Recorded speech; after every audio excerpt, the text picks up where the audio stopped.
الصلاۃ والسلام علیک یا رسول اللہ وعلی آلک و صحابک یا سیدی یا رحمۃ للعالمین۔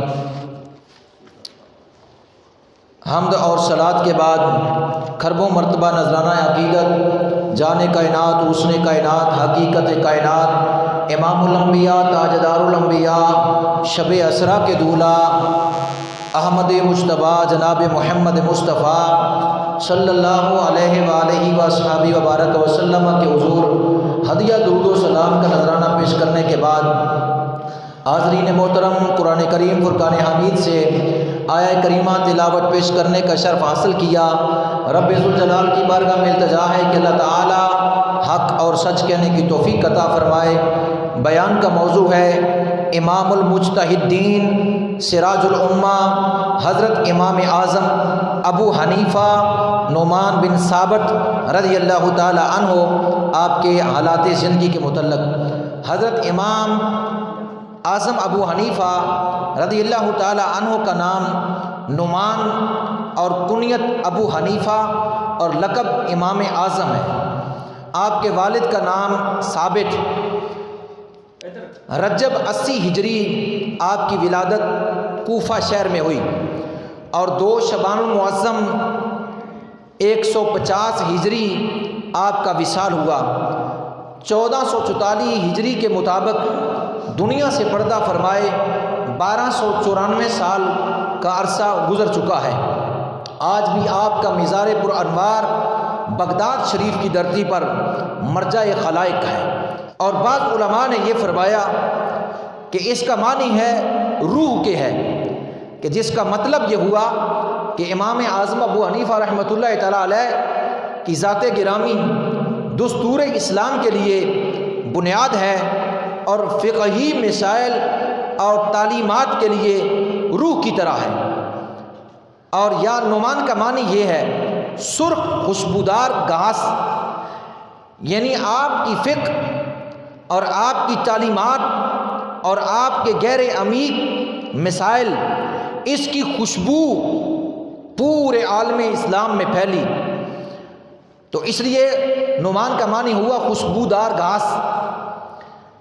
حضرت نعمان بن ثابت المعروف بہی امام اعظم ابو حنیفہ رحمۃ اللہ تعالی علیہ، آپ کے پوتے حضرت اسماعیل بن حماد بن نعمان بن ثابت بن نعمان رحمۃ اللہ تعالی علیہ فرماتے گئے کہ ہم فارسی النسل اور خدا کی قسم ہم کبھی کسی کی غلامی میں نہیں رہے۔ ہمارے دادا امام اعظم ابو حنیفہ رحمۃ اللہ تعالی علیہ 80 ہجری پیدا ہوئے، اور ان کے دادا اپنے مولود بیٹے ثابت کو لے کر حضرت علی المرتضیٰ شیر خدا فاتح خیبر رضی اللہ تعالی عنہ کی بارگاہ میں حاضر ہوئے اور اپنے بیٹے کو ان کے ہاں پیش کیا، جناب ثابت کو، جو حضرت امام اعظم ابو حنیفہ کے والد تھے۔ تو حضرت علی المرتضیٰ شیر خدا نے ان کے لیے دعا اور ان کی اولاد کے لیے دعا فرمائی، یعنی حضرت امام اعظم ابو حنیفہ کے والد کے لیے اور پھر دادا کے لیے حضرت علی المرتضیٰ شیر خدا کی دعا ہے، اور یہ علی المرتضیٰ کی دعا کا ہی اثر ہے کہ امام اعظم ابو حنیفہ رحمۃ اللہ تعالی علیہ امام المجتہدین ہے، اور تمام علماء سے بڑھ کر آپ کا مرتبہ اور مقام ہے۔ نبی کریم صلی اللہ تعالی علیہ وسلم کے غلام و پروانوں، حضرت نعمان بن ثابت رضی اللہ تعالی عنہ کے دادا کا نام بھی نعمان تھا، زوتی کے نام سے وہ مشہور تھے، اور اسلام لانے کے بعد ان کا نام نعمان رکھا گیا، اور ان کے جو بیٹے تھے ان کا نام ثابت تھا، اور ثابت کے جو بیٹے تھے ان کا نام نعمان تھا۔ امام اعظم ابو حنیفہ رحمۃ اللہ تعالی علیہ کے نام سے شہرت پائی، اور یہ فارس میں رہنے والے تھے۔ فارس سے کوفہ کی طرف صرف اور صرف حضرت علی کی محبت میں اپنے وطن کو چھوڑا اور کوفہ تشریف لائے، کیونکہ حضرت علی المرتضیٰ سے گہرے تعلقات تھے اور ان کے ساتھ دوستی تھی، اور ان کی محبت میں ان کے پیچھے نمازیں ادا کرتے اور ان کے ساتھ رہتے۔ حضرت نعمان بن ثابت رضی اللہ تعالیٰ عنہ کے دادا، ان کا نام بھی نعمان زوتی تھا، تو وہ رہتے تھے۔ یعنی گویا پتہ یہ چلا کہ حضرت نعمان بن ثابت حضرت امام اعظم ابو حنیفہ کے دادا، وہ بھی تابعی ہوئے کیونکہ صحابی کی زیارت کی، اور ان کے بیٹے آگے ثابت وہ بھی تابعی ہوئے ان کی زیارت کی، اور ان کے بیٹے آگے امام اعظم ابو حنیفہ وہ بھی تابعی ہوئے کیونکہ انہوں نے بھی صحابہ کرام کی زیارت کی۔ یعنی 3 پشتوں سے تابعی ہیں، باپ بھی تابعی، دادا بھی تابعی، اور آپ بھی تابعی کے عظیم الشان مرتبے پر فائز۔ تابعی اس کو کہا جاتا ہے جس نے صحابی کی زیارت کی، اور صحابی اس کو کہا جاتا ہے جس نے امام الانبیاء کی زیارت کی، صحبت سنگت اختیار کی، ایمان پر خاتمہ ہوا۔ نبی کریم صلی اللہ علیہ وسلم کے غلاموں پروانوں، حضرت امام اعظم ابو حنیفہ رحمۃ اللہ تعالیٰ علیہ ورضی اللہ تعالیٰ عنہ، آپ کی کنیت ابو حنیفہ ہے۔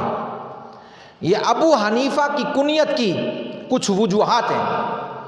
ایک وجہ یہ ہے اور عبادت عیادت کرتے جس کی وجہ سے آپ کو ابو حنیفہ کہا جانے لگا، اور ایک وجہ یہ بھی تھی کہ آپ کے حلقہ درس میں کثیر التعداد طلباء تھے، اور وہ آپ سے علم حاصل کرتے تھے، اور دعاتیں استعمال ہوتی، قلم دعات استعمال ہوتی، تو کثرت کے ساتھ دعاتیں ہوتی، تو کثرت کے ساتھ دعات استعمال کرنے کی وجہ سے، کیونکہ اہل عراق دعات کو حنیفہ کہتے ہیں، دعات کو حنیفہ کہتے ہیں، تو پھر آپ ابو حنیفہ کے نام سے مشہور ہوئے، یعنی دعات والے، دعات والے۔ تو کثرت سے دعات آپ کے مدرسے میں جو ہے وہ استعمال ہوتی تھی، تو اس لیے ابو حنیفہ دعات والے۔ جس طرح ابو تراب مٹی والے، ابو ہریرہ بلی والا، ابو ہریرہ بلی والا، ابو تراب مٹی والا، اور اسی طرح ابو حنیفہ دعات والا۔ یہ آپ کی، اور ایک اور بھی جو ہے وہ وجہ تھی۔ اللہ قرآن میں فرماتا ہے فَاتَّبِعُوا مِلَّةَ إِبْرَاهِيمَ حَنِيفًا، اور ابراہیم کے دین پر چلو۔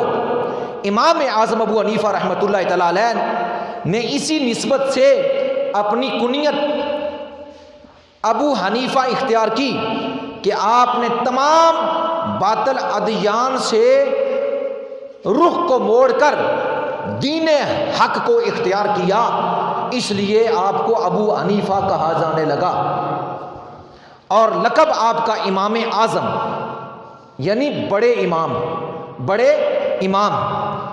حضرت امام اعظم ابو حنیفہ رحمۃ اللہ تعالیٰ علیہ تمام مجتہدین اور تمام محدثین سے بڑے تھے۔ صحابہ اکرام کے بعد جس ہستی نے دین کی اشاعت میں سب سے زیادہ کام کیا وہ امام اعظم ابو حنیفہ تھے، اس لیے آپ کو بڑا امام کہا جانے لگا۔ آپ کے والد حضرت ثابت رضی اللہ تعالیٰ عنہ، ان کا عظیم کاروبار تھا، تجارت تھی، کپڑے کا ان کا کاروبار، ریشمی کپڑے کا کاروبار تھا، اور جب حضرت امام اعظم ابو حنیفہ رحمۃ اللہ تعالیٰ علیہ وہ بڑے ہوئے تو اپنے والد کے ساتھ تجارت کے لیے کئی ملکوں میں تشریف لے جایا کرتے تھے، کیونکہ آپ کا جو کاروبار تھا وہ ایک وسیع پیمانے پر تھا، کوئی چھوٹا موٹا کام نہیں تھا۔ حضرت امام اعظم ابو حنیفہ کے والد بہت زیادہ امیر تھے۔ کہتے ہیں کہ کوفہ میں جو سب سے بڑی دکان تھی اور کوفہ میں جو سب سے بڑا کپڑے کا کارخانہ تھا وہ حضرت ثابت رضی اللہ تعالیٰ عنہ کا تھا، یعنی امام اعظم ابو حنیفہ رحمۃ اللہ تعالیٰ کے والد کا تھا، اور آپ کو تمام کاروبار میں تمام معاملات پر عبور تھا، اور آپ نے وہی اپنے بیٹے حضرت امام اعظم ابو حنیفہ رحمۃ اللہ تعالیٰ کو سکھایا، اور آپ نے بچپن میں قرآن پاک حفظ کیا، اور پھر والد کے ساتھ روزمرہ کی جو بنیادی جو علم ہوتا ہے وہ والد سے سیکھا، اور چلتے پھرتے جہاں بھی آپ کے والد جاتے، جس ملک میں کپڑا جو ہے وہ بیچنے کے لیے یا خریدنے کے لیے، تو آپ ساتھ جایا کرتے تھے۔ اور حتیٰ کہ مدینہ طیبہ اور مکہ تک آپ کے کپڑے کا کاروبار مشہور و معروف تھا۔ دور دور تک کوفہ، بصرہ اور نیشا پور، بغداد، دور دور تک آپ کے کاروبار کی جو ہے شاخیں پھیلی ہوئی تھی، اور آپ کے کاروبار کا یہ عالم تھا۔ بڑے بڑے کرندے جو ہے وہ آپ نے ان علاقوں میں چھوڑے ہوئے تھے جو کاروبار کی خرید و فروخت کرتے تھے، اور یہ سب سے بڑی جو فیکٹری تھی یہ آپ کی تھی۔ تو اسی طرح آپ اپنے والد کے ساتھ کاروباری لحاظ سے دور دراز جایا کرتے، مدینہ میں، مکہ میں حج بھی کرتے، اور پھر مکہ اور مدینہ میں کثیر تعداد صحابہ تھے۔ یہ تو ہو نہیں سکتا کہ صحابی اس کی زیارت آپ نہ کریں، آپ نے کثیر تعداد صحابہ کی زیارت کی اور ان سے احادیث مصطفیٰ جو ہے حاصل کیا۔ اسی طرح آپ ایک مرتبہ کاروبار کے معاملے میں بازار جا رہے تھے کہ رستے میں عظیم تابعی حضرت عامر شیبی رحمۃ اللہ تعالیٰ علیہ، ان سے ملاقات ہو گئی۔ اس وقت آپ کی عمر تقریباً 20 سال کے لگ بھگ تھی۔ امام اعظم ابو حنیفہ کی عمر اس وقت 20 سال کے لگ بھگ تھی۔ تو حضرت عامر شیبی رحمۃ اللہ تعالیٰ علیہ نے 500 صحابہ اکرام کی زیارت کی ہوئی تھی، اور عظیم عالم دین تھے۔ ان کی نگاہ آپ پر پڑی تو آپ نے ان کو بلایا اور فرمایا، بیٹا کیا کام کرتے ہو؟ عرض کیا کہ اپنا کپڑے کا کاروبار ہے تو وہ کاروبار کرتا ہوں۔ فرمایا میری بات سنو، فرمایا میری بات سنو، تم علماء کی مجلس میں جایا کرو، تم علماء کی مجلس میں جایا کرو۔ کیوں؟ میں نے تیری پیشانی پر علم و فضل اور دانش مندی کے آثار دیکھے ہیں، میں نے تیری پیشانی پر علم و فضل اور دانش مندی کے آثار دیکھے ہیں، لہٰذا کہ جو ہے علماء کی مجلس میں بیٹھا کرو۔ حضرت امام اعظم ابو حنیفہ رحمۃ اللہ تعالیٰ فرماتے ہیں، آپ کی گفتگو کا میرے اوپر بڑا گہرا اثر ہوا، میں نے پھر اصول علم کا رستہ اختیار کر لیا۔ حضرت امام اعظم ابو حنیفہ رحمۃ اللہ تعالیٰ علیہ، آپ اور آپ کے والد بہت کامیاب تاجر تھے، اور اس میں سے ان کو خاص مہارت حاصل تھی، اور حد درجہ دیانتداری کے ساتھ آپ کے دل میں کبھی بھی ایک ذرہ برابر بھی دنیاوی معاملات میں یا کاروبار میں یا مال و دولت کا لالچ نہیں تھا، آپ کا دل وسیع غنی تھا نبی کریم صلی اللہ علیہ وسلم کے غلاموں پر، اور آپ کی یہ نہایت ہی درجہ ایمانداری اور دیانتداری، یہ نہایت درجہ آپ کی صفت میں شامل تھا۔ آپ دن کو روزہ رکھتے اور ساری رات قیام کرتے، دن کو روزہ رکھتے اور ساری رات قیام کرتے، اور آپ کے اوصاف حمیدہ کا اثر تجارتی معاملات پر اجتماعی طور پر ہوا، جس کی وجہ سے تاجروں کے طبقے میں آپ کو انفرادی حیثیت جو ہے مقام حاصل تھا۔ آپ کی تجارت کو حضرت سیدنا ابو بکر صدیق رضی اللہ تعالیٰ عنہ کی تجارت سے تشبیہ دی جایا کرتی تھی۔ آپ کی تجارت اس درجہ جو ہے وہ بہترین تھی کہ آپ کی تجارت کو ابو بکر صدیق کی تجارت کے ساتھ جو ہے وہ تشبیہ دی جاتی۔ یہاں میں ایک چند باتیں آپ کی کر دوں تجارت کے حوالے سے۔ ایک مرتبہ ایک عورت آپ کے پاس کپڑا لے کر آئی، اس نے کہا کہ میں یہ کپڑا فروخت کرنا چاہتی ہوں، آپ خرید لیں۔ آپ نے فرمایا اس کے کتنے دام ہیں، کتنے پیسے ہیں؟ اس نے کہا اس کپڑے کے 100 درہم۔ آپ نے فرمایا یہ کپڑا مہنگا ہے، درہم کم ہے۔ کبھی ایسا ہوا ہے؟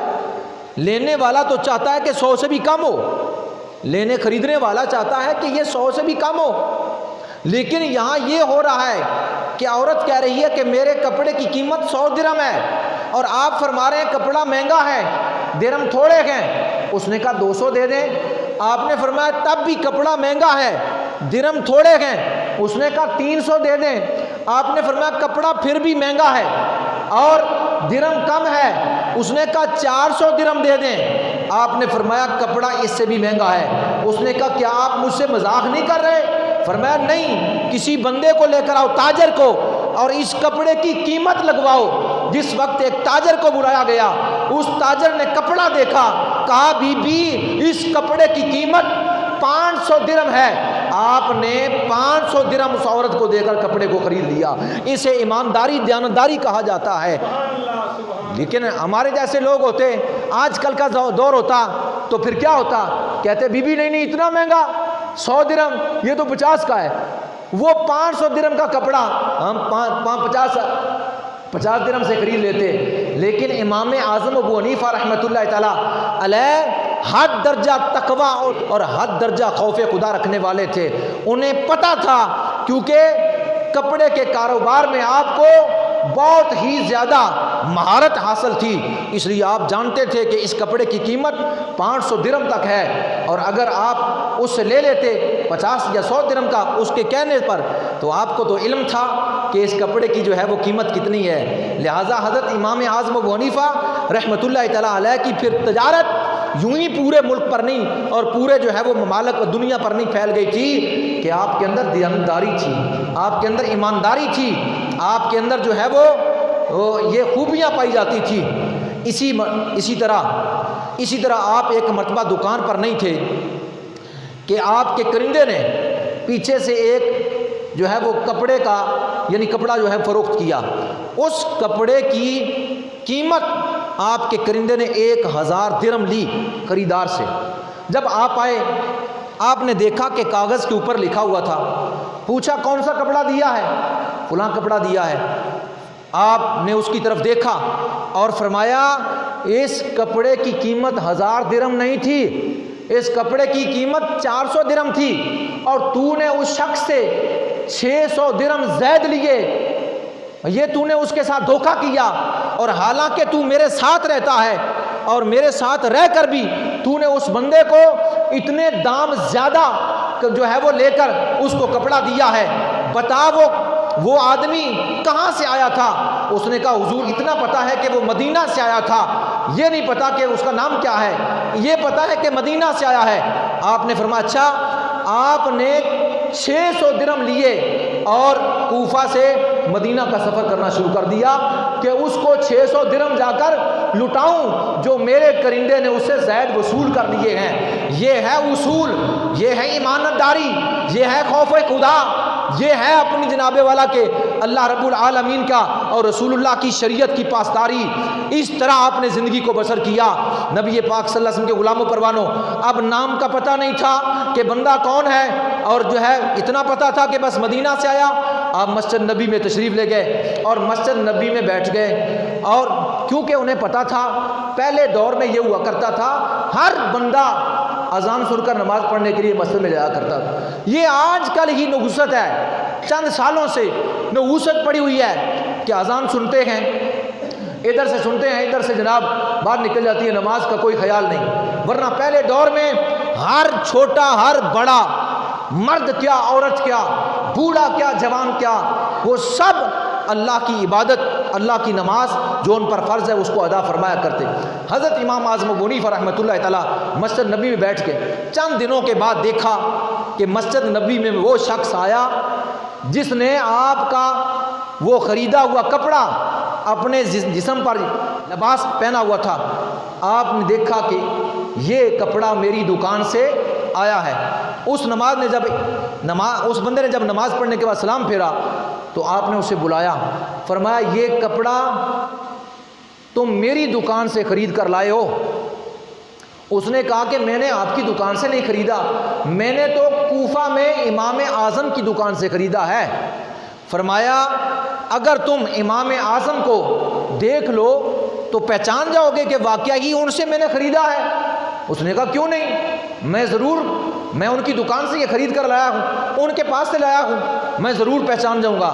آپ نے فرمایا وہ ابو حنیفہ میں ہی ہوں۔ اس نے کہا آپ سے تو میں نے نہیں خریدا۔ فرمایا وہ دکان بھی میری ہے اور کپڑا بھی جو ہے، اور میں ہی جو ہے وہ ابو حنیفہ ہوں۔ اس نے کہا دکان آپ کی ہوگی، ابو حنیفہ بھی آپ ہوں گے، لیکن آپ سے میں نے یہ خریدا نہیں ہے۔ آپ نے کہا اچھا، میں اس لیے آیا ہوں کہ وہ کپڑا جو تم لے کر آئے ہو اس کو واپس کر دو اور اپنا یہ 1000 درہم واپس لے لو، اور جو تم نے پہنا ہے وہ معاف، جو تم نے کپڑے کو پہنا ہے وہ معاف، اور یہ کپڑا واپس کر دو اور 1000 درہم لے لو۔ اس نے کہا کہ اگر آپ چاہتے ہیں کپڑا زیادہ دام کا ہے تو میں آپ کو اور رقم دے دیتا ہوں، کپڑے کو واپس نہیں کروں گا۔ فرمایا بات یہ نہیں ہے، رقم کا مطالبہ نہیں ہے، بلکہ بات یہ ہے کہ یہ کپڑا جو ہے وہ یہ 400 درہم کا تھا اور تم سے زیادہ وصول کیا گیا ہے، لہٰذا یہ کپڑا جو ہے وہ 400 درہم کا تھا۔ اس نے کہا میں اس بات پر راضی ہوں کہ میں 1000 درہم دے آیا، میں اس بات پر راضی ہوں۔ فرمایا نہیں، تم راضی ہو مگر میں راضی نہیں، یا کپڑا واپس کر دو یا اپنے 600 درہم واپس لے لو۔ وہ بندہ اس بات پر رضامند ہوا کہ میں آپ سے 600 درہم واپس لیتا ہوں۔ آپ 600 درہم اس کو واپس کر کے مدینہ شریف سے واپس کوفہ میں تشریف لے گئے۔ یہ تھی ایمانداری اور دیانتداری، یہ تھا اور جو ہے وہ سچائی اور یہ ایمانداری تھی۔ حضرت امام اعظم ابو حنیفہ رحمۃ اللہ تعالیٰ علیہ، اب بات یہاں آ گئی ہے تو میں یہ بھی کرتا چلوں۔ آپ ایک مرتبہ مدینہ شریف میں تشریف لے گئے، حضور علیہ الصلوۃ والسلام کے روضہ پاک کے سامنے کھڑے ہو کر آپ نے عرض کیا السلام علیکہ یا سید المرسلین۔ قبر رسول سے آواز آئی یا امام المسلمین، جن کو میرے آقا امام المسلمین کے ہیں، یہ کیا شان کم ہے کہ میرے آقا نے قبر رسول سے ان کو سلام کا جواب دیا اور امام المسلمین کہا۔ اے مسلمانوں کے امام، تم پر بھی اللہ کی رحمت ہو اور اللہ کی سلامتی ہو۔ نبی پاک صلی اللہ علیہ وسلم کے غلاموں پروانوں، حضرت سیدنا امام اعظم ابو حنیفہ رحمت اللہ تعالیٰ علیہ و رضی اللہ تعالیٰ عنہ، یہی پاک باز اور مقدس جو ہے ایماندار ہستیوں میں سے ایک ہستی ہے جن کو اللہ نے یہ شان اور یہ رتبہ عطا فرمایا۔ آج 1400 سال گزرنے کے بعد بھی آپ کا ذکر زندہ، آپ کی قبر زندہ، آپ کی فقہ زندہ، اور آپ کی فقہ پر عمل کرنے والے کروڑوں کی تعداد میں لوگ وہ بھی زندہ۔ میں بتاتا چلوں، جس شخص نے سب سے پہلے قرآن و حدیث سے مسائل کو اخذ کیے وہ سیدنا امام اعظم ابو حنیفہ رحمۃ اللہ تعالیٰ کی ذات تھی، اور پھر آپ کی تقلید کرنے والے دیکھیں، جن کی تقلید کرنے والے، جن کے پیروکار اس عظیم الشان مرتبے کے مالک ہوں تو ان کے اپنے مرتبے اور آپ اپنی شان اور عزت کا عالم کیا ہوگا۔ داتا صاحب جیسی ہستی امام اعظم ابو حنیفہ کے پیروکار، بابا فرید الدین گنج شکر جیسی ہستی امام اعظم ابو حنیفہ کے پیروکار، خواجہ قطب الدین بختیار کاکی، معین الدین چشتی حجمیری، نظام الدین محبوب الہی، بہاؤالدین ذکریہ ملتانی، تاجدار گولڑا حضرت جناب پیر سید میر علی شاہ صاحب، اور محدث علی پوری پیر سید جماعت علی پوری رحمۃ اللہ تعالیٰ علیہ، تاجدار گنگول پیر حضرت زندہ پیر صاحب رحمۃ اللہ تعالیٰ علیہ، یہ تمامی ہستیاں امام اعظم ابو حنیفہ کے پیروکار ہیں، جبکہ جن کے پیروکاروں کی عظمت اور شان کا عالم یہ ہے کہ دنیا ان کو سلام کرتی ہے، تو ان کے آقا کی شان اور عظمت کا عالم کیا ہوگا۔ اور جو ہے جس طرح یہ نماز کے سارے احکام ہیں، یہ سارے نماز کے احکام، یہ سارے زکوٰۃ کے احکام، یہ سارے صدقہ و خیرات کے احکام، یہ سارے حج کے احکام، یہ سارے جناب اللہ کے تجارت کے احکام، یہ سارے زمین کی خرید و فروخت کے احکام، یہ سارے طلاق اور جناب اللہ کے نکاح کے پیغام اور احکام، یہ سارے کے سارے امام اعظم ابو حنیفہ نے ہی تو قرآن و حدیث سے اخذ کیے ہیں، اور ہم جو ہے آپ کی پیروکاری یعنی آپ کے طریقے کو آگے جو ہے آپ کے طریقے پر عمل کر رہے ہیں۔ آپ نے 5 لاکھ مسائل قرآن و حدیث سے نکال کر ہم گناہگاروں سے آگے رکھے۔ آج پوری امت مسلمہ حضرت امام اعظم ابو حنیفہ رحمۃ اللہ تعالیٰ علیہ کی کاربند ہے، آپ کی فقہ کی کاربند ہے، آپ کے طریقے کی کاربند ہے۔ پورے ملک پاکستان میں 100 سے 80% لوگ امام اعظم ابو حنیفہ کی تقلید کرنے والے ہیں۔ پورا ترکی حضرت امام اعظم ابو حنیفہ رحمۃ اللہ تعالیٰ علیہ کی تقلید کرنے والا ہے، پورا افغانستان حضرت امام اعظم ابو حنیفہ رحمۃ اللہ تعالیٰ کی تقلید کرنے والا ہے۔ یہ سارا فیض امام اعظم ابو حنیفہ رحمۃ اللہ تعالیٰ علیہ آپ کی ذات سے ہم تک پہنچا ہے۔ نبی کریم صلی اللہ علیہ وسلم کے غلاموں پروانوں، حضرت امام محمد ادریس شافعی رحمۃ اللہ تعالیٰ علیہ فقہ شافعیہ کے امام مجتہد ہے۔ وہ فرماتے ہیں الناس عیال علی ابی حنیفہ فی الفقہ، فرمایا تمام لوگ فقہ میں امام ابو حنیفہ، امام اعظم ابو حنیفہ کے بال بچے ہیں۔ فقہ میں تمام محدثین، فقہ میں تمام لوگ، فقہ میں سارے مسلمان روئے کائنات پر وہ سارے کے سارے امام اعظم ابو حنیفہ کے بال بچے ہیں۔ حضرت سفیان ثوری رحمۃ اللہ تعالیٰ فرماتے ہیں کہ علم شریعت میں ابو حنیفہ کا مقام تمام سے آگے ہے، کوئی بھی آپ سے بڑھ کر نہیں ہے، سب آپ سے پیچھے ہیں، آپ کے مقام و مرتبے پر کوئی نہیں پہنچ سکتا، اور خدا نے انہیں فہم اور ادراک کی وہ انمول قوت عطا فرمائی جو کسی اور شخص کو عطا نہیں کی۔ دنیا علم فقاہت میں امام اعظم ابو حنیفہ کو کون نہیں جانتا؟ وہ صحابہ کرام کے بعد اسلامی قانون کے سب سے بڑے ماہر تھے، اور آپ کے ہی فیض سے بڑے بڑے دنیا کے قانون دان آج بھی اس وقت بھی فیض یاب رہے، آج بھی فیض یاب ہو رہے ہیں۔ یہ حضرت امام اعظم ابو حنیفہ رحمۃ اللہ تعالیٰ کی علم وسعت کا عالم تھا، اور علم و فضل کے مرتبے کا عالم تھا کہ بڑے بڑے فقہا اور بڑے بڑے محدثین اور بڑے بڑے مجتہدین انہوں نے آپ کے بارے میں یہ کہا کہ وہ ہم سب سے بڑے امام تھے، ہم سب سے مرتبہ میں بڑے تھے۔ نبی کریم صلی اللہ علیہ وسلم کے غلاموں پروانوں، حضرت امام شافعی رحمۃ اللہ تعالیٰ کو جب بھی کوئی مشکل پیش آ جایا کرتی تھی، کوئی پریشانی حل نہ ہوتی، تو آپ امام اعظم ابو حنیفہ کے مزار پر تشریف لے جاتے، وضو فرما کر 2 رکعت نماز نفل ادا کرتے، دعا کرتے، اللہ تعالیٰ ان کی مشکل کو آسان فرما دیا کرتا تھا۔ اور امام شافعی رفع یدین کیا کرتے تھے، لیکن جب امام اعظم ابو حنیفہ کے مزار پر جاتے، نفل ادا کرتے تو رفع یدین نہ کرتے۔ ساتھیوں نے پوچھا کہ آپ تو رفع یدین کرتے ہیں، لیکن یہاں آ کر رفع یدین کیوں نہیں کرتے؟ تو امام شافعی فرمایا کرتے تھے کہ قبر کے اندر لیٹنے والا امام علم میں بھی مجھ سے بڑا ہے، اور اس کا یہ مرتبہ اور یہ مقام ہے کہ وہ اس کے نزدیک رفع یدین کرنا بار بار نماز میں یہ جائز نہیں تھا، اس لیے اس کے ادب کی وجہ سے، اس کے علم کی وجہ سے، اس کی بزرگی کی وجہ سے، اس کے مرتبہ اور مقام اور شان کی وجہ سے یہاں آ کر اس کی قبر کے پاس کھڑے ہو کر نفل پڑھتا ہوں مگر رفع یدین نہیں کرتا، رفع یدین نہیں کرتا۔ حضرت امام شافعی رحمۃ اللہ تعالیٰ علیہ آپ کی قبر پر آ کر دعا کرتے، آپ کے وسیلے سے اللہ کی بارگاہ میں پتہ چلا وسیلے کے منکروں اور ائمہ مجتہدین تو اولیاء کی قبور کے پاس جاتے ہیں، اور اولیاء کی قبور کے پاس جا کر دعائیں کرتے ہیں، اور ان کے وسیلے سے اللہ ان کی دعاؤں کو قبول فرماتا ہے۔ اگر یہ وسیلہ مان کر کسی ولی کی قبر پر جانا شرک ہوتا تو حضرت امام محمد بن ادریس شافعی رحمۃ اللہ تعالیٰ علیہ جیسی ہستی جو فقہ شافعیہ کے امام ہے، مجتہد ہیں، وہ کبھی بھی امام اعظم ابو حنیفہ کی قبر پر نہ جاتے، نہ ہی نفل ادا کرتے اور نہ ہی ان کے وسیلے سے دعا کرتے۔ اللہ تعالیٰ نے ان کے وسیلے سے امام شافعی کی دعاؤں کو قبول فرمایا۔ نبی کریم صلی اللہ علیہ وسلم کے غلاموں پروانوں، یا میں ایک حدیث بھی آپ کو پیش کر دوں۔ میرے آقا دو جہاں، میرے آقا جناب محمد الرسول اللہ صلی اللہ علیہ وسلم نے ارشاد فرمایا صحابہ کرام رضوان اللہ تعالی اجمعین کو، فرمایا اگر علم ثریا کے ساتھ معلق ہو جائے، اگر علم ثریا ستارے کے ساتھ معلق ہو جائے تو پھر بھی فارس میں رہنے والے کچھ لوگ اس علم کو جو ہے وہ کھینچ لیں گے۔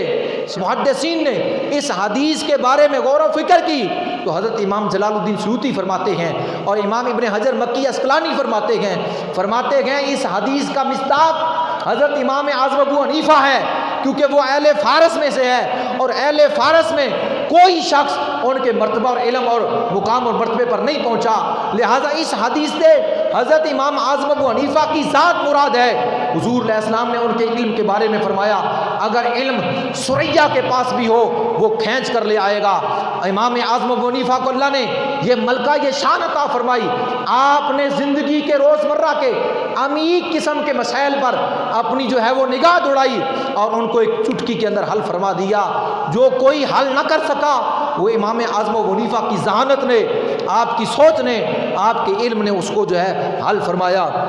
نبی کریم صلی اللہ علیہ وسلم کے غلام و پروانوں، حضرت امام اعظم ابو حنیفہ رحمۃ اللہ تعالیٰ نے جب حدیث مصطفیٰ کے پیش نظر محسوس کیا کہ بڑے بڑے صحابہ علماء اٹھتے چلے جا رہے ہیں، یعنی ان کا وصال ہو رہا ہے، تو کہیں ایسا نہ ہو جائے لوگ علم کو جو ہے وہ کھو بیٹھیں، تو حضرت امام اعظم ابو حنیفہ رحمۃ اللہ تعالیٰ نے اس بات کو محسوس کرتے ہوئے آپ نے جو ہے وہ قرآن و حدیث سے علم کو جمع کرنا شروع کر دیا اور ابواب فقہ کو ترتیب دیا۔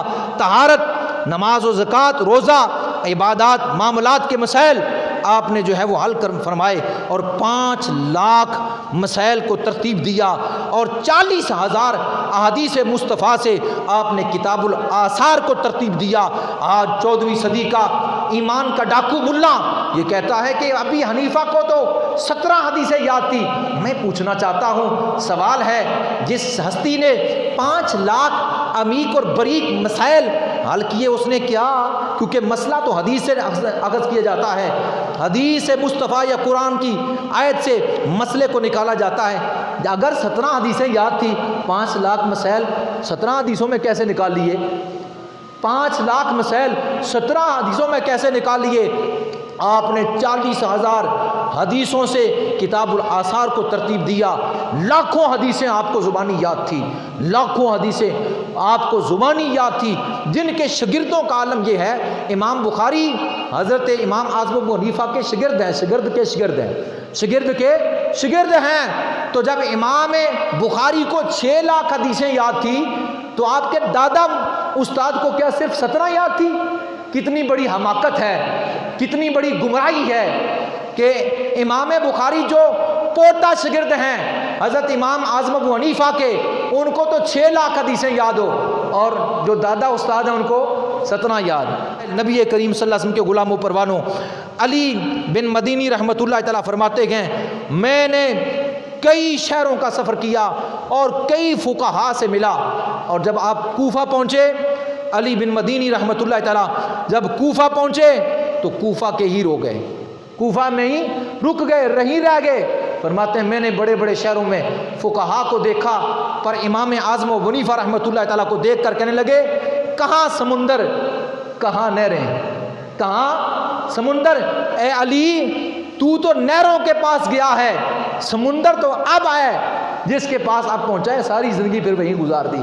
حضرت امام اعظم ابو حنیفہ رحمۃ اللہ تعالیٰ علم کا سمندر تھے۔ حضرت عبداللہ بن مبارک رضی اللہ تعالی عنہ آپ جب کوفہ میں تشریف لے آئے اور فرمایا، اے اہل کوفہ تم میں سب سے بڑا قرآن کا عالم کون ہے؟ لوگوں نے کہا ابو حنیفہ ہے۔ حضرت عبداللہ بن مبارک فرمانے لگے، تم میں سب سے زیادہ حدیث کا عالم کون ہے؟ لوگوں نے کہا ابو حنیفہ ہے۔ اور پھر حضرت عبداللہ بن مبارک نے پھر فرمایا اے اہل کوفہ تم میں سب سے زیادہ عبادت گزار کون ہے؟ لوگوں نے کہا ابو حنیفہ۔ پھر عبداللہ بن مبارک نے فرمایا، اے لوگوں تم میں سب سے زیادہ تاجر کون ہے، بڑا تاجر؟ لوگوں نے کہا ابو حنیفہ۔ لوگوں نے کہا ابو حنیفہ۔ جناب عبداللہ بن مبارک رضی اللہ تعالی عنہ نے جب اہل کوفہ سے سنا کہ قرآن کا بھی سب سے بڑا عالم ابو حنیفہ ہے، حدیث کا بھی سب سے بڑا عالم ابو حنیفہ ہے، عبادت گزار بھی سب سے بڑا ابو حنیفہ ہے، تاجر بھی سب سے بڑا ابو حنیفہ ہے، تو حضرت عبداللہ بن مبارک جیسا شخص جو ہے حضرت امام اعظم ابو حنیفہ کے پاس پڑھنے لگا، اور پھر اتنا بڑا جو ہے امام امیر الفی الحدیث کے نام سے مشہور و معروف ہوا۔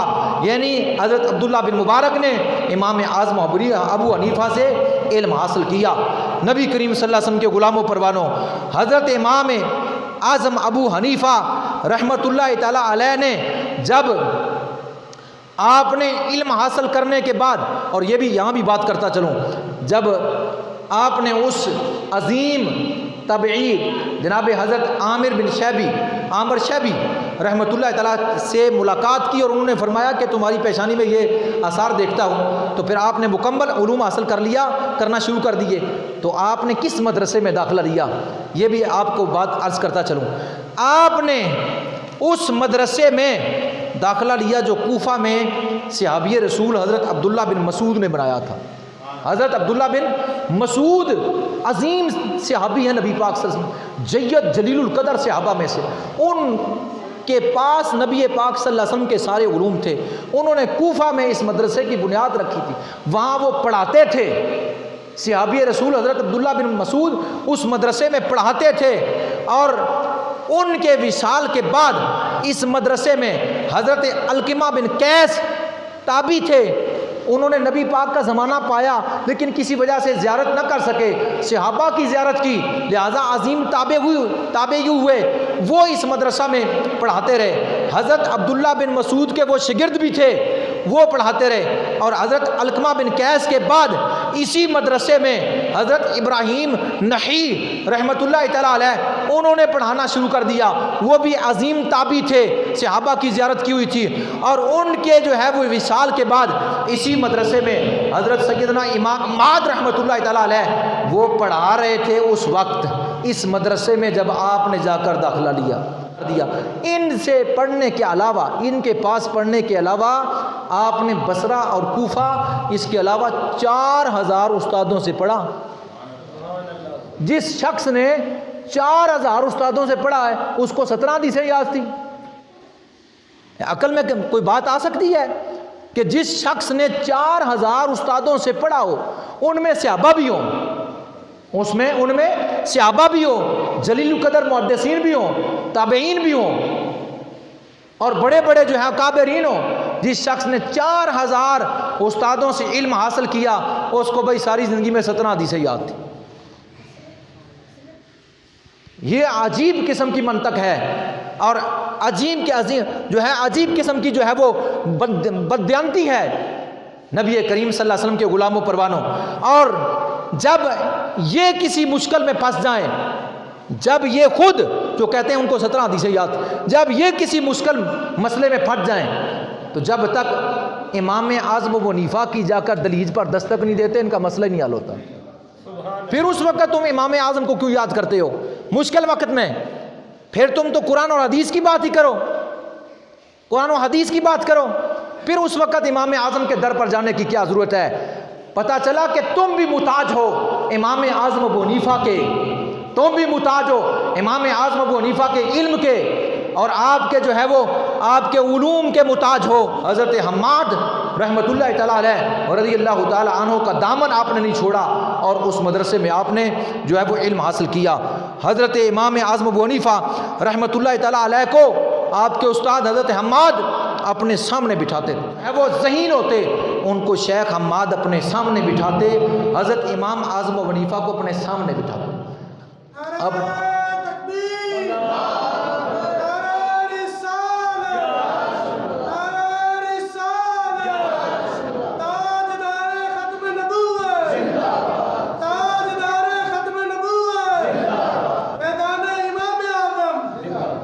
تو اس وقت جو ہے حضرت امام اعظم ابو حنیفہ رحمۃ اللہ تعالیٰ نے جو ہے وہ ان سے علوم حاصل کرنا شروع کر دیے، اور ایک بہت عظیم تاجدار علم و فضل بن کر آپ پوری دنیا پر جناب آپ کی روشنی پھیلی، اور آج پوری دنیا پر آپ کا فیض جاری و ساری ہے۔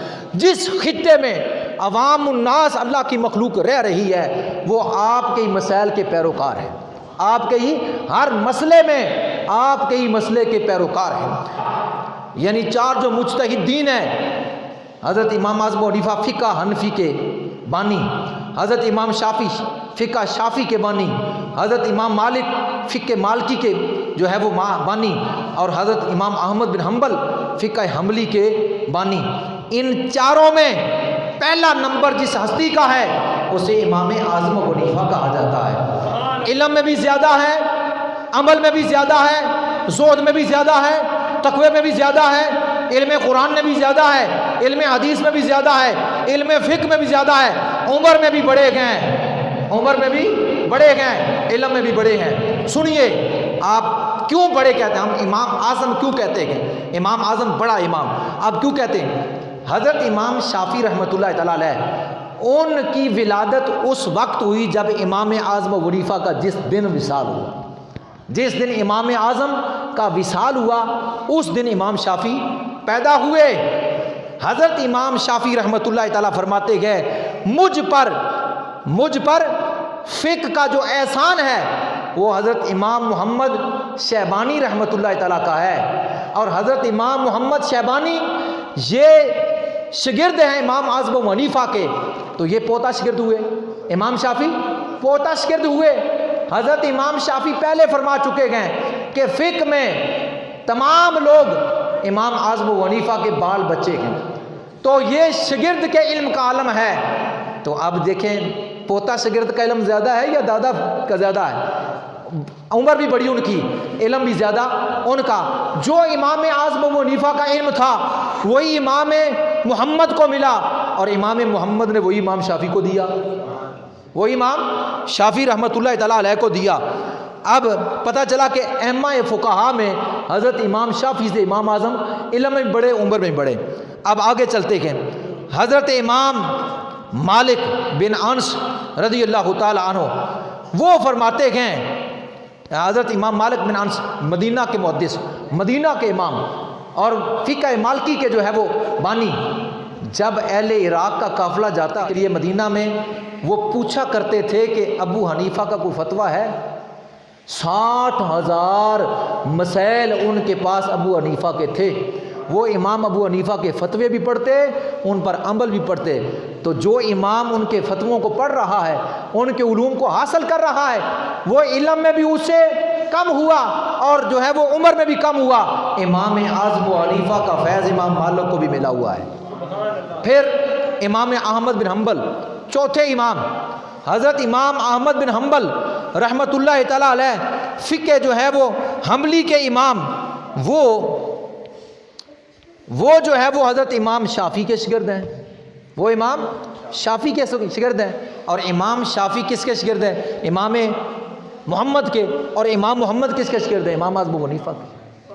تو گویا کہ حضرت امام احمد بن حنبل کو تو امام ابی حنیفہ کی جو ہے وہ علم اور آپ کا علم کا فیض پہنچا ہے، تو لہٰذا یہ تین جو فقہا ہیں، یہ چوتھے فقہا یعنی چوتھے مجتہد جو پہلے نمبر پر ہے، امام اعظم ابو حنیفہ رحمۃ اللہ تعالیٰ علیہ کی ذات، ان کے یا بالواسطہ یا بلا واسطہ یا شاگردوں کے شاگرد ہیں یا شاگرد ہیں یا شاگردوں کے شاگرد ہیں یا شاگردوں کے شاگردوں کے شاگردوں کے۔ تو تمام ائمہ مجتہدین یہ کس کے شاگرد نکلے؟ امام اعظم کے۔ اب آؤ محدثین کی بارگاہ میں، مجتہدین کہتے ہیں ائمہ فقہا کو، یعنی جو چار فقہ کے امام ہیں ان کو مجتہدین کہا جاتا ہے، محدثین کہا جاتا ہے جو سیاستہ کے امام ہیں، امام بخاری، امام مسلم، امام نسائی، امام ترمذی، امام ابو داؤد، امام ابن ماجہ، یہ چار جو ہے 6 محدثین جو سیاستہ کے امام ہیں، ان کو محدثین کہا جاتا ہے۔ اور یہ سارے محدثین یہ بھی امام اعظم ابو حنیفہ کے بعد میں ہیں، یا ان کے شاگردوں کے شاگرد ہے یا ان کے شاگردوں کے آگے شاگرد ہے۔ تو ائمہ فقہا اور ائمہ محدثین یہ سارے کے سارے یہ امام اعظم ابو حنیفہ کے شاگردوں کے شاگردوں کے شاگرد ہیں۔ جب ان کے شاگردوں کے شاگرد کے علم کا عالم یہ ہے تو امام اعظم ابو حنیفہ کی شان اور علم کا عالم کیا ہوگا؟ نبی کریم صلی اللہ علیہ وسلم کے غلام و پروانوں، حضرت امام اعظم ابو حنیفہ کروڑوں اولیاء کے امام، کروڑوں اولیاء کے امام، حضرت امام اعظم ابو حنیفہ کروڑوں مسلمانوں کے امام، حضرت امام اعظم ابو حنیفہ کروڑوں محدثین کے امام، حضرت امام اعظم ابو حنیفہ کروڑوں عابدین کے جو ہے امام، کروڑوں سالکین کے سپاہ سالار، حضرت امام اعظم ابو حنیفہ رحمۃ اللہ تعالیٰ علیہ آپ کے یہ احکام پر اولیاء عمل کر کے مرتبہ ولایت کو پہنچتے ہیں۔ جو آپ کے احکام پر چل کر مرتبہ ولایت پر پہنچا اور اس کا نام پوری دنیا پر مشہور ہوا، بتائیے جس نے اس کی رہنمائی کی تھی، جس نے ان کی رہنمائی کی تھی، اس کو امام اعظم ابو حنیفہ کہا جاتا ہے۔ کتنی ان کی نیکیاں امام اعظم ابو حنیفہ کو پہنچی ہوں گی، کیونکہ وہ سب کے مقتدا ہیں، سب کے رہنما ہیں، سب کے پیشوا ہیں۔ تو پھر تمام اولیاء کی جو ہے وہ اپنے جو ہے نیکیاں امام اعظم ابو حنیفہ رحمۃ اللہ تعالیٰ علیہ کی ذات تک پہنچتی ہے۔ نبی کریم صلی اللہ علیہ وسلم کے غلام و پروانوں، حضرت امام اعظم ابو حنیفہ رحمۃ اللہ تعالیٰ کے بارے میں داتا علی حجویری رحمۃ اللہ تعالیٰ کیا فرماتے ہیں؟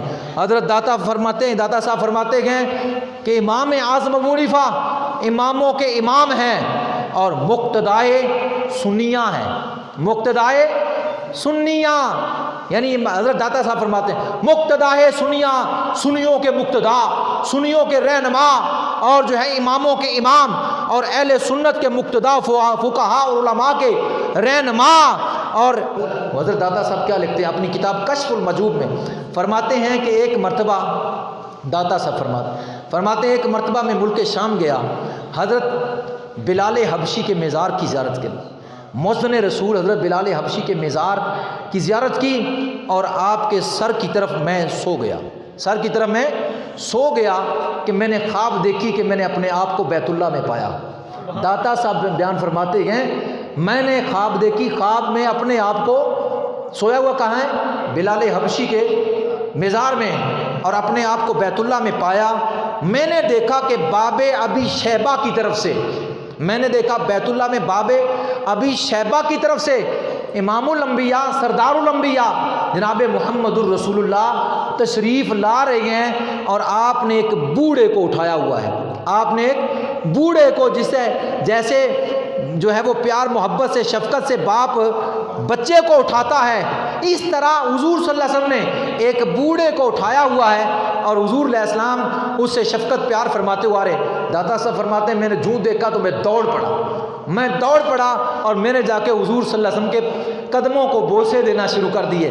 میرے دل میں خیال تھا کہ پتہ نہیں یہ بوڑھا کون ہے جس کو حضور نے اٹھایا ہوا ہے، پتہ نہیں یہ بوڑھا کون ہے جس کو حضور نے اٹھایا ہوا ہے۔ داتا صاحب فرماتے ہیں میرے دل کی کیفیت محمد عربی صلی اللہ علیہ وسلم جان گئے، اور میری طرف دیکھ کر فرمایا علی حجویری یہ تیرا بھی امام ہے، تیرے شہر والوں کا امام ہے، اس کا نام ابو حنیفہ ہے۔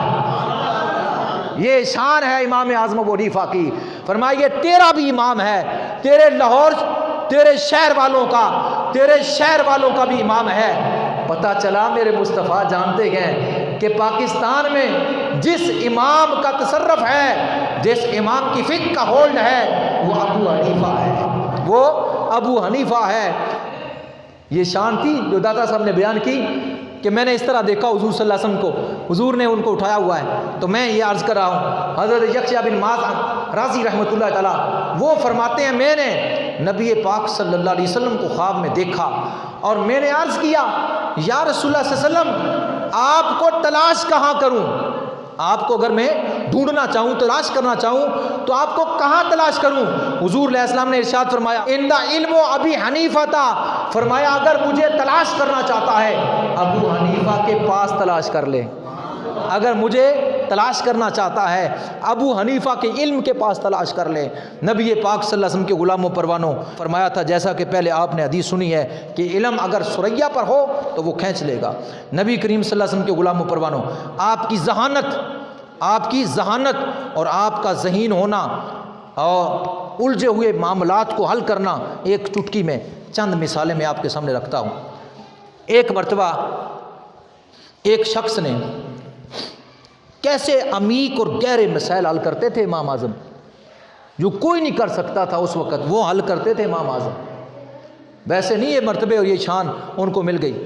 ایک مرتبہ ایک شخص نے اپنی بیوی کو یہ کہا، غور کے ساتھ سننا، ایک شخص نے اپنی بیوی کو کہا ایک پاؤ نمک کے اندر کوئی چیز ایسی پکا کر دو، ایک پاؤ نمک کے اندر کوئی چیز ایسی پکا کر دو جب میں وہ کھاؤں تو اس کا ذائقہ منہ میں نہ آئے، اگر تو ایسا نہ کر سکے تو تجھے 3 طلاقیں، اگر تو ایسا نہ کر سکے تو تجھے 3 طلاقیں۔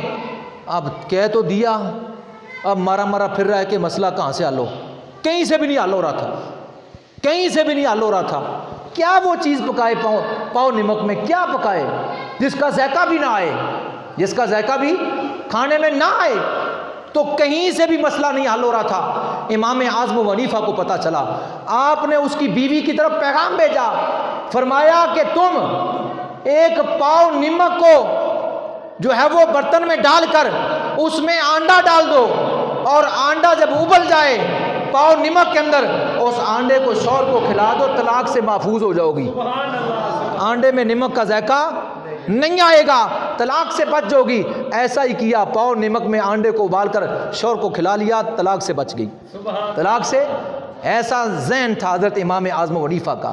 اسی طرح ایک شخص اور، رمضان مبارک کا مہینہ ہے، روزہ رکھا ہوا، بیوی نے بھی روزہ رکھا ہوا ہے، مرد نے بھی، تو مرد نے بیوی کو کہا، اس نے کہا میں قسم کھا کے کہتا ہوں تیرے ساتھ حق زوجیت ادا کروں گا، اگر ایسا نہ کروں تو تجھ پر 3 طلاقیں۔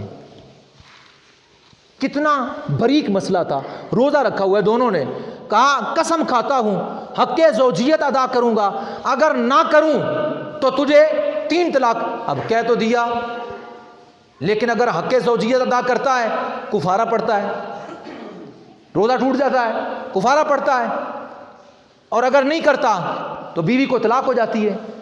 آ رہی ہے بات سمجھ نہیں؟ اگر حق زوجیت ادا کرتا ہے روزہ دونوں کا ٹوٹ جائے گا، کفارہ پڑ جائے گا، اور اگر جو نہیں ادا کرتا تو پھر جو قسم کھائی ہے اور پھر جو ہے وہ اس جو بیوی کو طلاق پڑ جاتی ہے، 3 طلاقیں۔ اب مارا پھر رہا ہے، کہیں سے بھی حل نہیں مل رہا، کہیں سے بھی حل نہیں مل رہا، اور مرا پھر رہا ہے کہ ادھر ادھر گھوڑے دوڑا رہا ہے، کہیں سے بھی مسئلہ حل نہیں ہو رہا۔ امام اعظم ابو حنیفہ کو پتہ چلا، فرمایا اپنی بیوی کو سفر پر لے جاؤ، اپنی بیوی کو سفر پر لے جاؤ، اور سفر پر جب مسافر کے لیے اللہ نے قرآن میں منع فرما دیا ہے، لہذا تم دونوں مسافر بن جاؤ اور حق زوجیت ادا کرو، حق زوجیت ادا کرو۔ روزہ ٹوٹ جائے گا، طلاق واقع نہیں ہوگی، کفارہ بھی نہیں ہوگا، طلاق واقع نہیں ہوگی کیونکہ حق زوجیت ادا کر لیا۔ کفارہ تب نہیں پڑے گا کیونکہ وہ مسافر ہیں، ان کے اوپر روزہ نہیں ہے، وہ مسافر ہیں، ان کے لیے روزہ نہیں ہے، اس لیے صرف قضا ہوگی، تم دونوں روزے بعد میں رکھنا، یعنی کفارہ سے بھی بچ جاؤ گے، طلاق سے بھی بچ جاؤ گے، صرف قضا ان روزوں کی قضا رکھنی پڑے گی۔ ایسا مسئلہ حل کیا آپ نے، اس طرح کے بے شمار عمیق قسم کے جو ہے وہ مسئلوں کو حل فرمایا۔ حضرت امام اعظم ابو حنیفہ رحمۃ اللہ تعالیٰ الجھے ہوئے بے شمار جو ہے وہ مسائل کا حل فرمایا کرتے تھے۔ میں مختصر آگے چلتا ہوں۔ حضرت امام اعظم ابو حنیفہ جس طرح علم میں اعلیٰ مرتبے اور مقام پر فیض تھے، اسی طرح آپ سخاوت کے اعلیٰ مرتبے پر فیض تھے، سخی بڑے تھے۔ آپ نے پوری زندگی کسی حاکم سے کوئی ہدیہ تحفہ نہیں لیا، پوری زندگی کسی حاکم سے، بادشاہ سے کوئی ہدیہ تحفہ نہیں لیا۔ آپ خود سخی تھے کیونکہ آپ کا کاروبار بہت بڑا تھا، اس لیے آپ خود سخاوت کرتے تھے، اور سخاوت بھی بے تحاشا کرتے تھے، بے تحاشا کرتے تھے۔ ایک مرتبہ آپ نے اپنے سیل مین کو کہا یہ کپڑا لے جاؤ فلاں ملک میں اور فروخت کراؤ، اور اس کپڑے میں ایک تھان ایسا ہے جس میں تھوڑا سا عیب ہے، جس میں تھوڑا سا عیب ہے، جب گاہک خریدنے لگے تو یہ سارا کپڑا دکھا تو یہ عیب بھی بتا دینا کہ اس میں یہ نقص ہے، یہ عیب ہے۔ ٹھیک ہے جی، بندہ سیل مین چلا گیا، کپڑا جا کر فروخت کر دیا، اور وہ کپڑا بھی جو عیب والا تھا وہ بھی فروخت کر دیا، عیب ظاہر نہ کیا، بتائے نہیں۔ اب جب وہ خرید کے لینے والا چلا گیا، اب فوراً ذہن میں خیال آیا کہ میں نے عیب والا کپڑا بھی فروخت کر دیا ہے، ظاہر نہیں کیا، اب کیا بنے گا؟ واپس آیا، آپ نے پوچھا، فرمایا کتنے کے بیچ کر آئے ہو کپڑے؟ 30,000 درہم کے۔ کتنے؟ 30,000 درہم کے۔ فرمایا عیب والے کپڑے کا نقص بتایا تھا؟ حضور نہیں۔ فرمایا پتہ ہے کہ کون لے کر گیا؟ فرمایا نہیں۔ اچھا پھر 30,000 کا 30,000 یہ خیرات کر دو، یہ 30,000 درموں کو خیرات کر دو، کیونکہ ان درموں کے اندر وہ نقص والے کپڑے کا پیسہ بھی شامل ہے، لہذا ان کو خیرات کر دو غریبوں میں۔ حضرت امام قاضی ابو یوسف رحمۃ اللہ تعالیٰ علیہ اور امام محمد، یہ دونوں آپ کے خاص الخاص شاگرد تھے، ان کو صاحبین کہا جاتا ہے۔ ان سے ہی فقہ کا جو ہے وہ عروج پوری دنیا پر پہنچا۔ حضرت امام قاضی ابو یوسف رحمۃ اللہ تعالیٰ فرماتے ہیں 20 سال تک میں امام اعظم ابو حنیفہ کے پاس رہا، میرا خرچہ بھی اور میرے تمام گھر والوں کا خرچہ آپ ادا فرمایا کرتے تھے۔ ایک مرتبہ میرے منہ سے نکلا آپ تو بہت بڑے سخی ہیں، تو آپ نے مجھے دیکھ کر فرمایا تم نے حماد کو دیکھا تھا؟ میں نے عرض کی نہیں۔ کہا اگر میرے استاد حماد کو دیکھ لیتے تو یہ جملہ کبھی نہ کہتے۔ پتہ چلا استاد اس سے زیادہ سخی۔ نبی کریم صلی اللہ علیہ وسلم کے غلاموں پروانوں، حضرت امام اعظم ابو حنیفہ رحمۃ اللہ تعالیٰ علماء، صلحاء، علماء سب کے لیے اپنی گرہ سے خرچہ پیش کر، پورے مدرسے کا خرچہ آپ اپنی گرہ سے، تمام طلباء کا خرچہ، کپڑے، دوائیاں اور کھانا پینا اپنی گرہ سے ادا فرماتے۔ جب بازار میں جاتے اپنے گھر کے لیے سبزی پھل خریدنے کے لیے غریبوں کے لیے بھی خرید کر لاتے اور علماء کے لیے بھی لاتے، مدرسے کے بچوں کے بھی لیے لایا کرتے تھے اپنی جو ہے وہ گرہ سے۔ اور آپ نے فرمایا اپنے بیٹے حماد کو، فرمایا بیٹا چپکے سے بازار چلے جایا کرو اور دیکھا کرو کہ غریب کون ہے، اور جس غریب کو دیکھ لو چپ کر کے جا کر اس کو جو ہے وہ مال و دولت دے آیا کرو تاکہ کسی کو معلوم بھی نہ ہو۔ حضرت امام اعظم ابو حنیفہ رحمۃ اللہ تعالیٰ علیہ، آپ ایک مرتبہ بازار جا رہے تھے، بازار میں ایک بندہ اس نے آپ کو دیکھا، آپ کو دیکھ کر چھپ گیا، آپ کو دیکھ کر چھپ گیا۔ آپ نے دیکھ لیا تو بلا لیا قریب، فرمایا کیوں چھپے ہو؟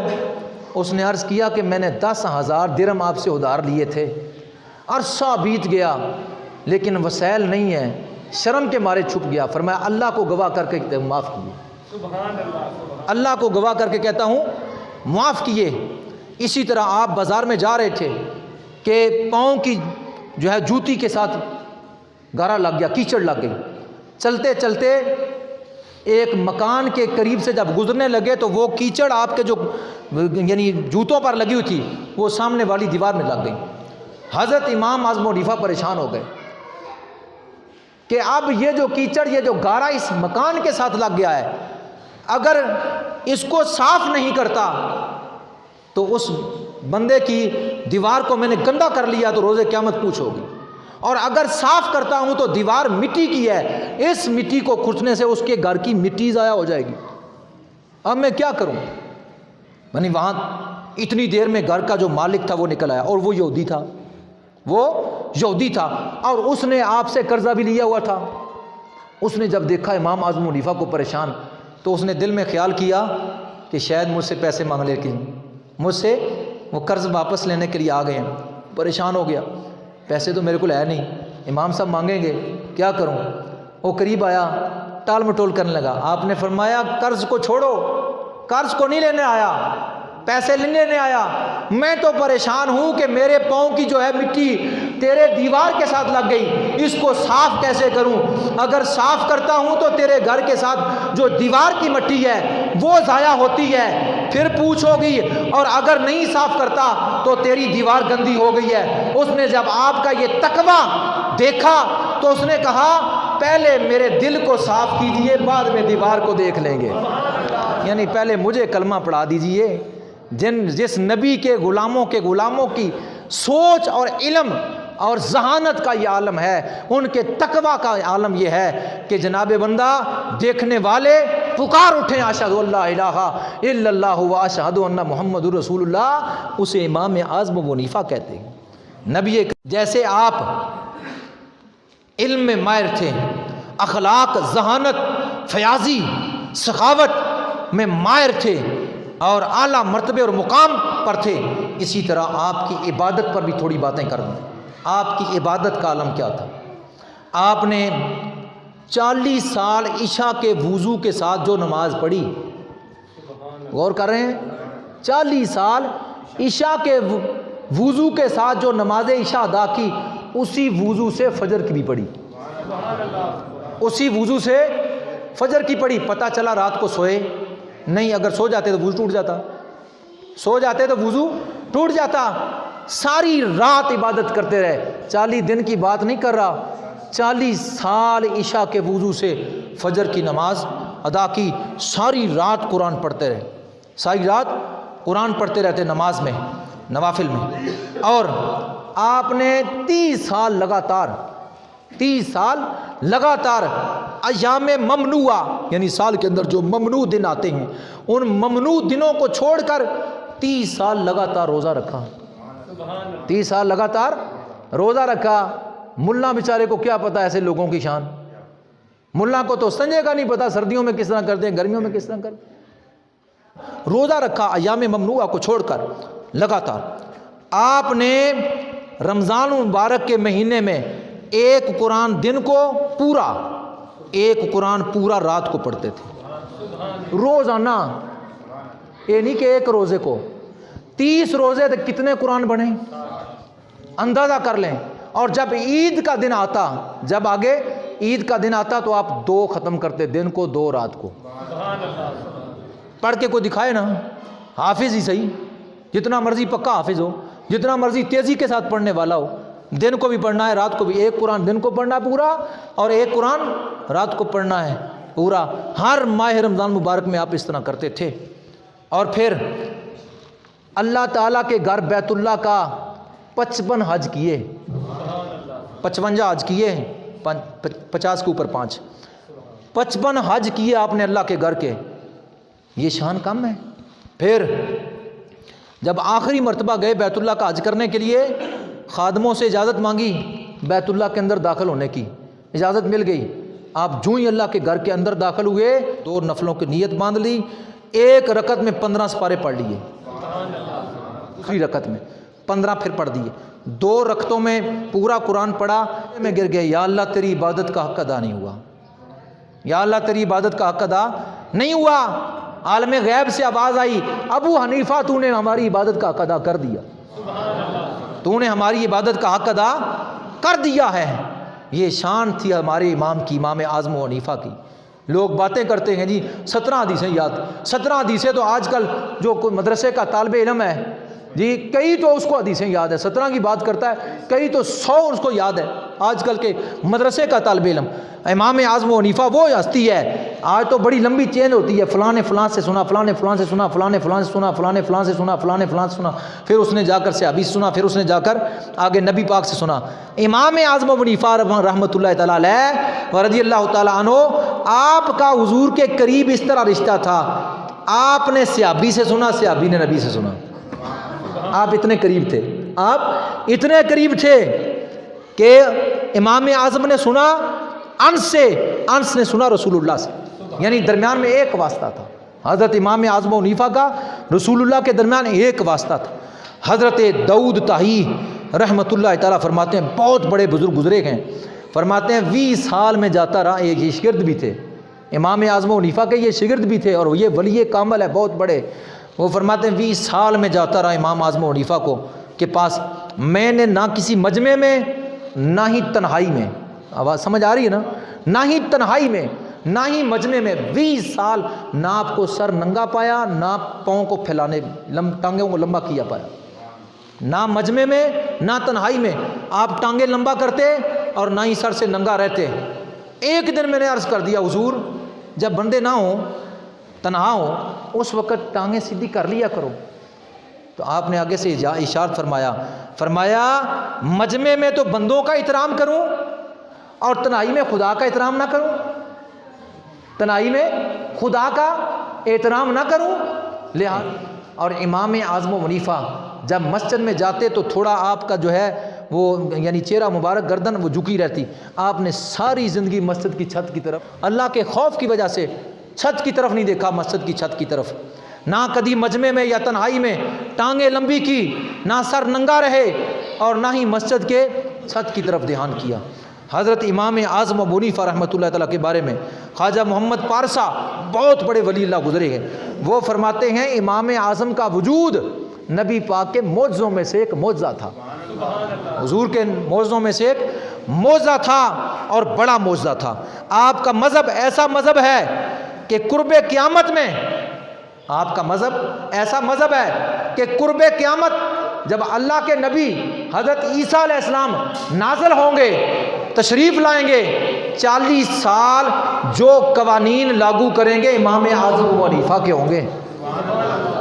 حضرت عیسیٰ علیہ السلام جب آئیں گے قیامت کے قرب قیامت کے نزدیک، تو جو وہ احکام لوگوں پر لاگو کریں گے، جو شریعت لاگو کریں گے، وہ یہی مسائل ہوں گے جو امام اعظم ابو حنیفہ نے اخذ کی قرآن و حدیث سے۔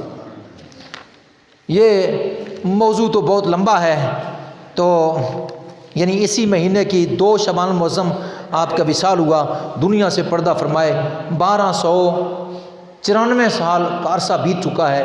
یہ میں نے چند باتیں آپ کے متعلق جو وہ آپ کے سامنے بیان کی ہے، آپ کے مناقب، آپ کے ملفوظات، آپ کا مقام و مرتبہ بہت بڑا ہے، بہت بڑا ہے۔ تو اگر پھر ٹائم ملے گا تو پھر آگے پھر جو ہے آپ کے متعلق بیان کریں گے۔ اللہ کی بارگاہ میں دعا ہے اللہ تعالی ہم سب کو اپنے امام کے ساتھ محبت اور عقیدت کرنے کی توفیق عطا فرمائے۔ مزید معلومات کے لیے ہمارا یوٹیوب چینل فیضان زندہ پیر وزٹ کیجیے۔ مزید معلومات کے لیے ہمارا یوٹیوب چینل فیضان زندہ پیر وزٹ